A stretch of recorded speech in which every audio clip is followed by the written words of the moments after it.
So I was thinking about this idea of poverty being caused not by, you know, white people or or rich people or any one of a myriad things that have been proposed out there. I think that people, for the most part, experience poverty, which causes suffering. And that is why I'm concerned with the subject, because it causes suffering, right? When people are poor, they suffer. This is what Jimmy Baldwin said. He said that um, everybody who has experienced poverty understands how incredibly expensive poverty is, right?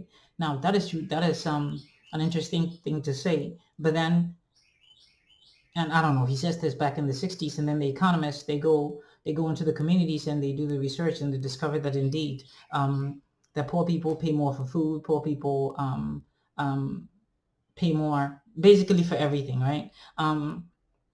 Which is, again, right, the people who can afford these things the least, who, if anybody was going to create opportunity for them to have the best pricing for housing, for loans, for transportation, for food, that you would give them the best deals. They're the people who can least afford the opportunities for lowering the cost of living. And so my major concern about the subject of poverty is that it causes suffering, right? And suffering is important because Yuval Harari says that suffering is the only thing that's real, right? And he's not the only person who said it. All our teachers have said it, right? From the Buddha to Jesus to Muhammad. That is why it says, the good book says that, if you have two tunics and your brother has none, that you give him one, right? Because you lower suffering, right? The whole point of existence, in a sense, is this is how I think about human experience, right? So the world, right? The world is a simulation. I think, right? Like it's as if you're a dad or a mom, right? And you went to the store, you went to Toys R Us, and you went and bought this miniature kind of like workshop or kitchen for your daughter, right? And then you come home and then you build this thing, and it's kind of like got a mini little cooking stove thing there in the corner, and then she has her own little oven, and she has her own little playthings and food things, and sometimes, right, if you're playing with her, right, in the little miniature kitchen thing that you've constructed, if you're really paying attention, now you have to really be paying attention to see this, right? You will discover that, well, they tell us that if they put your brain under that circumstance, when you're playing with your little girl in her kitchen, if we were to put you through an MRI, we'll find that the same locations in your brain will fire when you are actually in your kitchen cooking with a real fire and preparing dinner for your children. And the point that was for was that I think that that is what the world is, right? That the world exists so that we will solve problems, and by solving those problems, kind of experience some joy, right? It's joyful to solve a problem. And so I think that in as much as men are here because evolution, blah blah blah, we are also here because all of pleasure, right? All of pleasure happens in the mind. So you think about it, right? From food to sex, whatever it is, right? If we cut off, we could stimulate you down here all we want, but if we cut off the connection that leads the results to your mind, you couldn't experience it, right? That is why we stick needles in our arms, because then the heroin hits your brain and then it says to whoa, right? So I think that suffering is important, and I think that I agree with Yuval Harari that suffering is the most important problem that we all must do what we can to lessen, right? And so the question for me is, what am I doing about lowering suffering, right? What am I doing about lowering suffering? And I think that for the most part, the kind of thing that I can do and the kind of suffering that's accessible to me for remediation is it's a very basic kind of suffering. Is the suffering that has to do with not having enough food, not having enough resources to get drugs, to get medicine when you're sick, that sort of thing. And I don't think that is a big problem at all. Like I wish I lived in a world that had dealt away with all those problems, because the thing that's really interesting to me, right, is transcendence, right? Is transcendence and the merging of human consciousness with whatever it is that put us here, right? Because yeah, there are too many questions there for now, but we cannot solve that problem right now, right? My homie Jesse, he says that, man, if we would just get folks enlightened, that we could solve all the problems in the world. And the question that I want to say is that, Jesse, we can count the number of people who are enlightened on our fingers, right?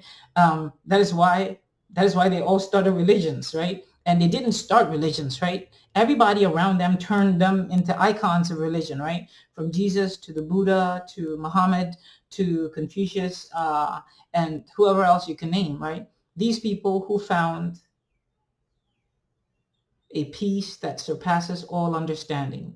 Those people have become for us the icons of emulation, an example that we give to everybody around us. So I think that, to clarify a little bit what I meant by poverty is caused by a loss of faith in time, I believe that when a culture or a society fails its people, especially its children, in the fulfillment of its promises to them, that those children, something becomes impaired in them. And that thing that becomes impaired in them is the ability to wait, right? By now, near well, everybody has heard about the marshmallow experiment, right? You take these kids and you stick them in a room and you say that here's an Oreo or whatever they want. Like, I don't know, if they were in Ghana, maybe we'll give them Nkati cake or something like that, right? And we say, don't touch this Nkati cake. We're going to come back in, I don't know, 30 minutes. And if you haven't, no, much less than that, we're going to come back in 3 minutes. And if you haven't eaten this Nkati cake, we're going to give you twice as much Nkati cake to take home, right? And then you come back and some of the kids, you stick these cameras in the corner and then you realize that, the researcher leaves the room and some of those kids, they just like maul the Nkati cake to no end, right? And then there are some of these kids who distract themselves. They play with other things. What is the difference? I think that in the original experiment, the conclusion was that the difference is that these kids, and it has predictive power, right? That is why this experiment is important, because it has predictive power, because those kids who are able to not eat and cut a cake and wait for 3 minutes, it turns out, well, they do better in school. They are more likely to get advanced degrees and all that. And that's interesting. But what I think really goes to the heart of it is that, why do those kids have that capacity? Why are there some of the kids who have the ability to look at the Nkati cake and say, aha, I could get twice as much Nkati cake if I don't eat this piece. So I'm going to wait, right? I think it's because those kids, and they're like 3 and 4 years old, but they have faith in time. They have faith in time. I think that the worst thing that poverty does to a person is that it steals your faith in time. It robs you of faith in time. And I think that this is so crucial because it underpins everything, right? If you don't have faith in time, right? It's like, you fall in love with a girl when you're 14 and you're thinking to yourself, man, I love her so much, right? And your parents and your culture and your religion, whatever it is, says that you need to be patient.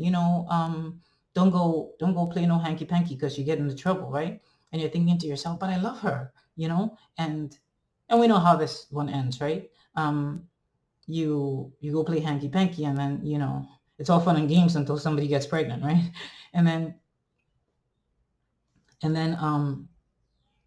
you lose her, right? You lose her because you didn't have patience. And so patience is so crucial to everything. But then there are these two, right? There are these two. There's Paul and Rebecca, and they also fell in love in high school, and but they managed, right, to struggle and to listen to the adults around them who said, you know what, it's cool that you guys are exchanging these love letters, and Valentine is like this miracle thing for you, but if you'll be patient and keep your clothes on, that you will be a lot happier in the long run. And they have some really close shaves, right? But they make it.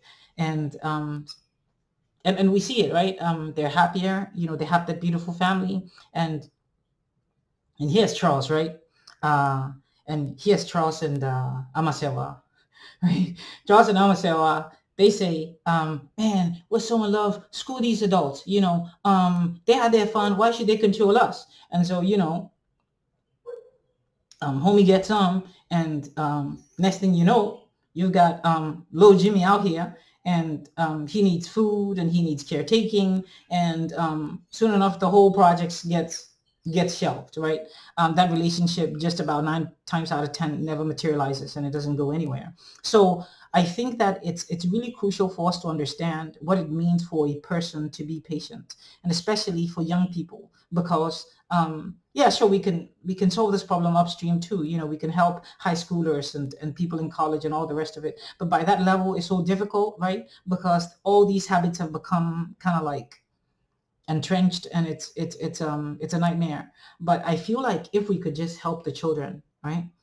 If we could help the children to regain their faith in time by fulfilling our promises to them, then we would have given them the most important tool for success in life, which is patience, right? Now, how do we teach this patience? That is where I think meditation comes in, right? So there's of course the quality of how long has this been going for? 11 minutes, okay. I'll wrap it up. So you have the kind of impatience that is brought on by poverty because, like I said, Jamal's dad fails on this promise to him, and then he says, I'll forget it. I can't trust time. So whatever I want, I'm gonna do it right now. And so Jamal, when his buddy says that, hey Jamal, let's go play ball and skip school. And then Jamal, right, 2 weeks ago he would have gone and done his math instead, but right now he says that, hey, I don't know, these my professors, they keep telling me that if I stick it with a class, that I might get an A grade and I might get out of the ghetto. But my dad couldn't get out, so why will I be able to get out? And so he goes and plays ball with his buddies, and that's it. He doesn't get a GED, and he's shot, right? So so I was saying that is one level of it, but I think that what we can do when a culture begins to fail these children, that is why I think it's so crucial that, especially in the projects that, I live in North Carolina, and there are all these extraordinary projects to help, kids who are coming. There's a great book called Teaching Kids with Poverty in Mind, that I think that the most important thing we can do with children who are growing up under a situation or in an environment where promises consistently get failed, right? And go unfulfilled, is that we need to restore their faith in time. And how do we restore their faith in time? Part of it can be, as always, everything goes back to the family, right? If the family is solid and is well grounded, this doesn't become a problem at all, right? Because we build their confidence in time naturally through the framework of the family. But I think that what society can do to supplement this confidence in time, which builds patience and fortitude and endurance in young people, is that we can teach them meditation. We can teach them meditation, because meditation is the practice of patience, right? You sit still in a place and you set a clock for 10 minutes, and you're not going to move or scratch or get distracted. You're just going to focus on your breath, or you're going to focus on a mantra, or you're going to focus on an idea for 10 minutes, right? And you practice that every day, and then you build it up to the best minds can go for hours. But if you're scatterbrained like yours truly, you can probably sustain it for 15, I don't know, 30 minutes at best. But that is a beginning, right? That is a beginning. And so I think that we should, obviously, if you're raising kids and you have the ability, that I hope that you're doing this because it's just that important. But if you have access to a family or a people or part of an institution, you're a teacher, you are a volunteer at church, Sunday school, whatever, one of the most important things we can do is to start teaching children how to meditate. It is so crucial, right? It is absolutely crucial. There's a reason that the Japanese and the Indians run everything, okay? From Cambridge to MIT, right? The best minds. Why? Because because they've learned to sharpen the instrument. They've learned to sharpen the instrument. The instrument is concentration, is focus, right? This is the only culture where this idea is enshrined, where it's not orthogonal, right? It's not at right angles with how development happens. If you're a Japanese kid, obviously, I don't know, some Japanese kid is going to come on here and say, Charles, nobody teaches us meditation either. You're thinking about the Zen Buddhist temples, and that's like 2% of Japan. At least you have it, right? This is one of the most beautiful things that I think comes out of Buddhist teaching, is that one of the things that the Buddha taught his followers was that they should pray that they will always reincarnate, right, into societies where the Dharma is available, right? Where the Dharma is known. What is the Dharma? The Dharma is the corpus of Buddhist teaching about consciousness, about human experience, about reality and unreality. So if you take nothing from this, I think that we should teach young people at every age to meditate. It is absolutely crucial. It is so crucial that I don't know. I think that governments should subsidize it. There should be 15 minutes every day in every school, starting as early as possible in kindergarten. I've read about experiments in India where they're doing this with kids as soon as they can focus on their mother's face. Because that is when the muscle of focus is being constructed, right? And we know this from Walter Longo's work about longevity, that if you want to live a healthy life, right? First, right?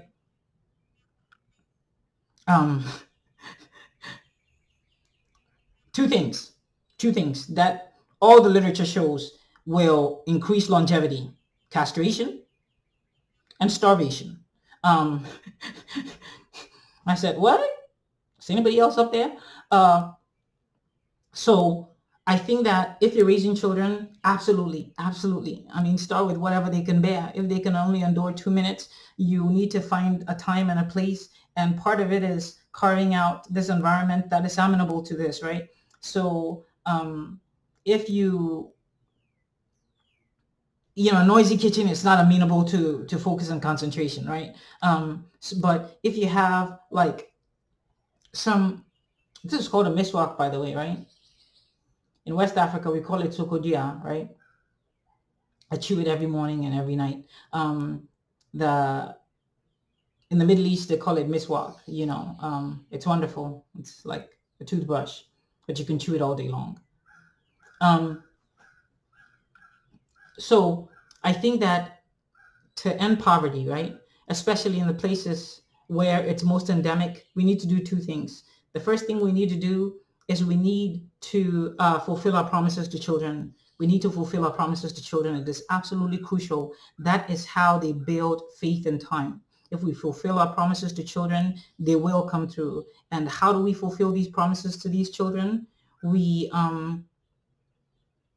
need to build a better society, right? We need to build a better society. But those are upstream things, right? Governments needs to change and corruption needs to be lowered and blah, blah, blah to no end. But what can we do concretely, like right now, right? If you're a mom or you're an uncle or you are an aunt, right? These things are already in my mind because those things are all things that I am. The one thing you can do is that when you visit your nephews and your nieces, or when you're at home with your kids, that you carve out some space where you can go sit with them in a corner and say that, will we come to this place, right? Jamal, every day when we come to this corner, we're all going to be very, very quiet, right? And in that quietness, we're going to watch our thoughts, right?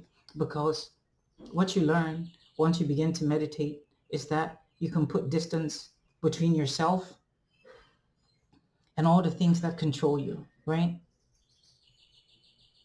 You can put distance between yourself and desire, right? You can put distance between yourself and emotion, distance between yourself and fear, distance between yourself and insecurity, right? Because you discover, as you pay attention to your mind and you learn about yourself that these things are not you, right? That you're not your desire, that you're not your fear, that you're not your insecurity, that you're not your emotion. And that thing that feels desire, that thing that is insecure, that thing that recognizes fear, that thing through which the channels of emotion are opened, that thing is what we are, right? In Vedantic teaching, that is the Atman, right? Ultimate reality. So I think that that is what is important to do, is that we restore children and people's patience, period, in um, in time. Because why should we restore people's confidence in time? Because everything takes time, right? Nobody, right?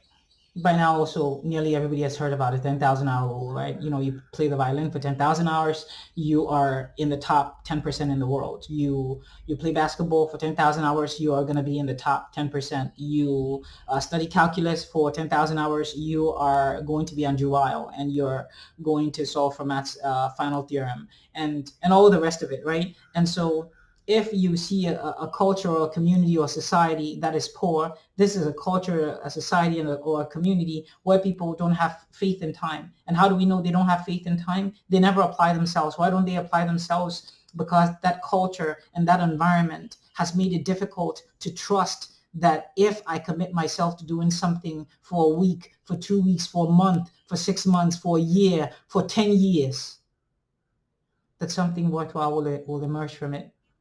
That something worthwhile will emerge from it. And so but we don't have any other means, right? We don't know any other ways of building this capacity apart from meditation.